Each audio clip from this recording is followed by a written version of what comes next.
आज हामीले कुरा गर्छौँ एकदमै इन्ट्रेस्टिङ पूर्णिमाको बारेमा। ज्या पुनी हुन त हामीले एउटा पूर्णिमाको पूर्ण सिरिजै बनाएको छौँ यसरी, तपाईँले यो पनि हेर्नु होला। तर आज हामीले चाहिँ अब हरेक पूर्णिमालाई मजाले एक्सप्लेन गर्नेछौँ। ज्या पुनीलाई मष्ट पूर्णिमा वा गैँडु पूर्णिमा पनि भन्ने गर्दछ। ज्या पुनीको नामले चिनेको ज्येष्ठ शुक्ल पूर्णिमालाई नेवार सम्प्रदायहरूले एक महत्त्वपूर्ण पूर्णिमाको रूपमा लिने गर्दछन्। सिन्स यु अलरेडी नो, काठमाडौँको लगभग सबै सिभिलाइजेसनहरू यो पेस्टरल कल्चरको अराउन्डमा छ। सो यो दिनबाट चाहिँ अब हामीले रोप्न थाल्नुपर्छ, रोपाइँ गर्नुपर्छ भनेर मान्ने गर्दछ। सो त्यही भएर ज्या काम सुरु गर्ने पूर्णिमाको रूपमा स्थापना आजसम्म पनि ज्या पुनी रहेको छ। अनि फेरि यो कमन भाषामा भने यसलाई सिना ज्या पनि भन्ने गर्दछ। यसलाई पनि मजाले टुक्राएर हेरौँ। सिना ज्या भनेको, सिना भनेको मरेर, ज्या भनेको काम। सो यसलाई हेर्दाखेरि चाहिँ मान्छे मरेर पनि यो दिन काम गर्नुपर्छ है भनेर भनेको जस्तो देखिन्छ।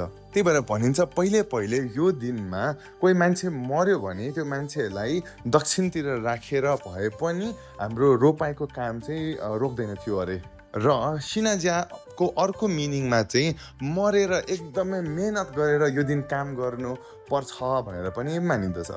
यसको क्या इन्ट्रेस्टिङ एउटा पार्ट चाहिँ पाटनमा राजा सिद्धिनरसिंह मल्लले आफै रचना गरेको 32 गीत मध्ये मेघ मल्हार रागमा आधारित श्याम धनी भन्ने गीत पनि यो दिन गाउने गर्दछ र यो दिन बाहेक कुनै दिन पनि गाउनु हुँदैन भन्ने मान्यता रहेको छ।